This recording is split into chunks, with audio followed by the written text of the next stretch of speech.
You know how it is you're trying to make smart choices, maybe figuring out a business strategy, or just, well, understanding why certain things catch on.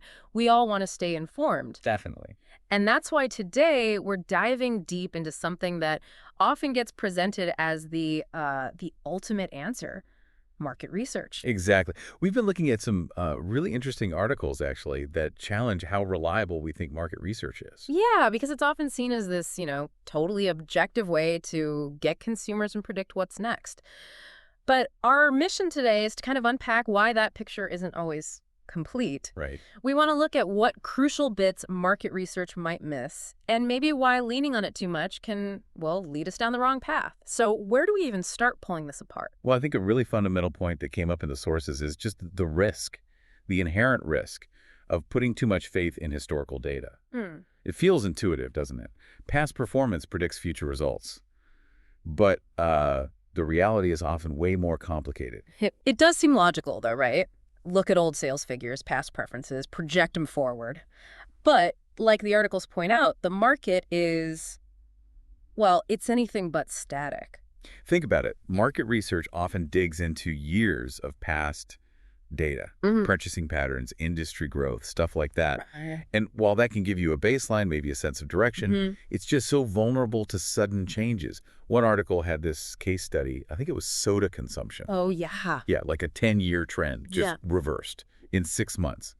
Because some health scare that, no historical data could possibly have seen coming. Yeah. It just shows how fast things can change. Have you seen things like that where trends just Oh, flip? oh, absolutely. Remember when everyone thought digital downloads would just completely kill off CDs?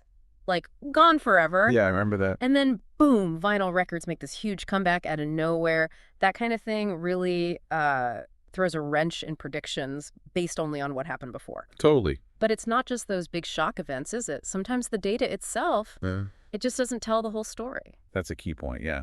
Market research is often really good at the quantifiable stuff, the how many, how many clicks, total sales, market share percentage. Right, the numbers. But what it often misses is the critical why behind those numbers. Exactly. It tells you, say, 1 million people bought X phone, but not why they picked that one. Was it the camera, the brand name, a friend's recommendation? Maybe.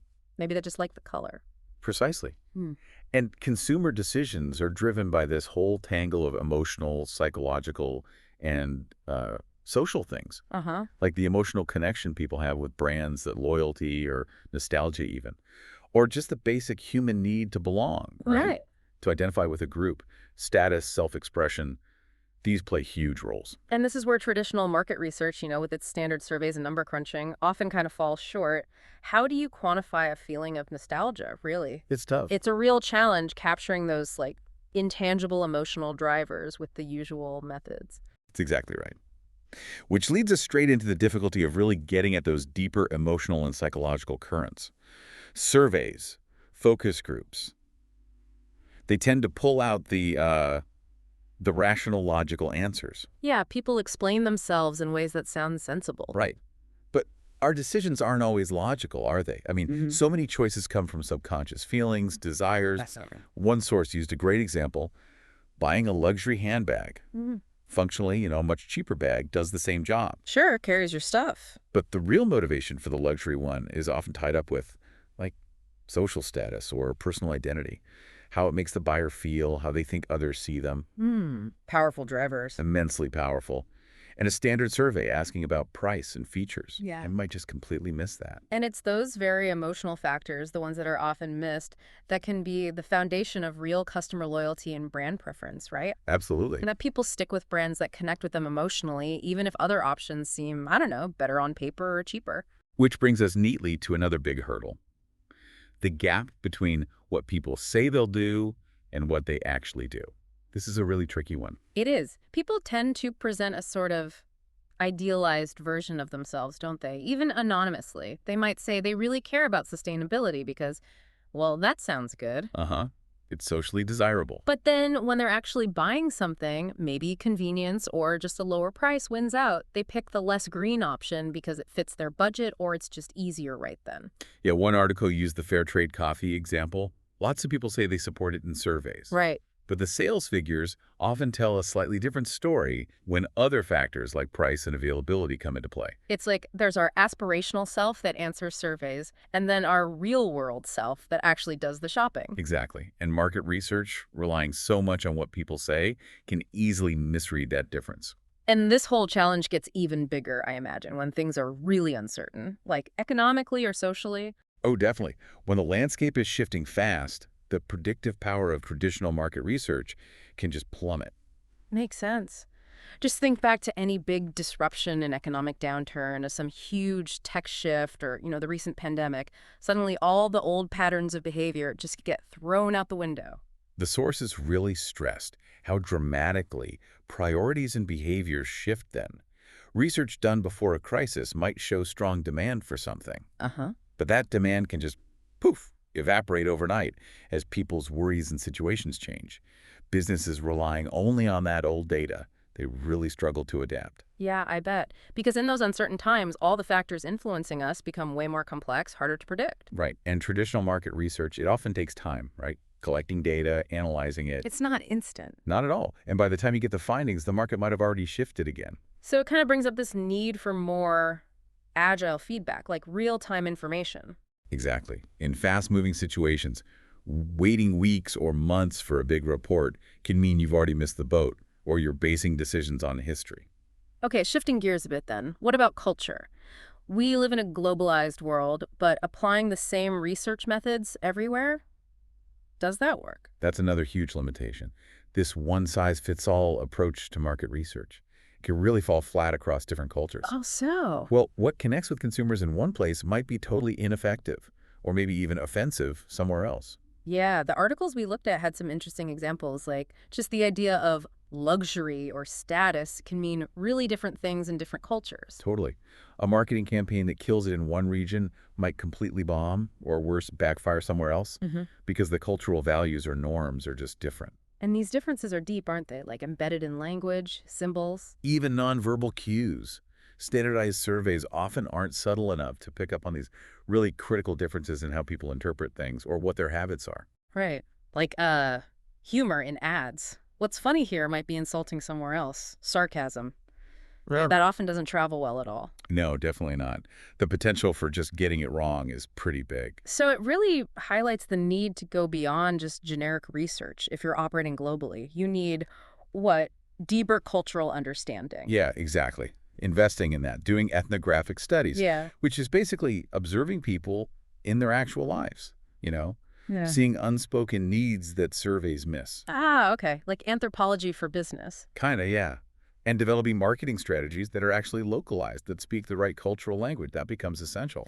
Okay, so given all these limitations, these potential blind spots we've talked about, what can businesses actually do to get a clearer picture? Did the sources offer ways to sort of work around these issues? Yeah, definitely. One of the most effective things is to blend quantitative and qualitative methods. So the numbers and the stories. Precisely. The hard data from surveys and sales gives you one piece. But then things like in-depth interviews, focus groups, those ethnographic studies we mentioned, they provide the why, the context, the deeper understanding of emotions and motivations. Okay, so getting the big picture stats and the rich details makes sense. And the sources also talked about keeping the info fresh, right? Like not relying on old research. Absolutely crucial. Using research that's even a few months old can be risky today. Things move too fast. So what helps there? Well, tapping into real-time data sources, things like social media monitoring, looking at sentiment analysis online, that gives you a much more current snapshot. Right, seeing what people are saying right now. Exactly. And also adopting more agile research methods, being able to adjust your research quickly if the market suddenly shifts. And it's not just about passively collecting data, is it? I think engagement came up too. Yes. Actively engaging with customers is key. Talking to them on social media, through customer support, even at live events, that direct feedback is invaluable. It helps fill the gaps traditional research might leave. But even with all these smarter strategies, there are still risks if you rely too heavily on data, right? Well, for sure, there are pitfalls. Like what? Well, one big one is analysis paralysis. You gather so much data, mountains of it, that you get overwhelmed. Ah, yeah. Lost in the weeds. Exactly. And you find it hard to actually make a decision. It can lead to delays, missed opportunities. Okay, what else? There's also the risk of stifling innovation. If every single new idea needs solid market research backing before you try it, You might play it too safe. you might. You could miss out on really groundbreaking ideas that don't fit past trends or what current consumers say they want. Sometimes you need that creative leap of faith. And bias. Is that an issue? Huge issue. Data bias. Mhm. How you design the survey, who you survey, is your sample actually representative, and even how you interpret the results. Mm-hmm. All these can introduce biases that lead you to the wrong conclusions, the wrong strategies. So getting the sample right is critical. Absolutely So critical. ultimately, it sounds like data is incredibly useful, but it's just one ingredient in the mix. That's a great way to put it. It's a vital tool, but it needs to be balanced with, human intuition, Yeah. creativity, and just a solid understanding of how complex people really are. Yeah, and actually on that exact point, we found this really interesting stat. Oh, yeah. Companies that manage to effectively integrate both data insights and human creativity in how they make decisions, they're apparently 25% more likely to have above average profitability than competitors. Well, 25%. That really drives home the point, doesn't it? The power of combining both sides. It really does. It's not about throwing out market research, Yeah, obviously, not at all. It's valuable. but it's about seeing its limits, using it smartly as one tool in a much bigger strategic toolbox. Precisely.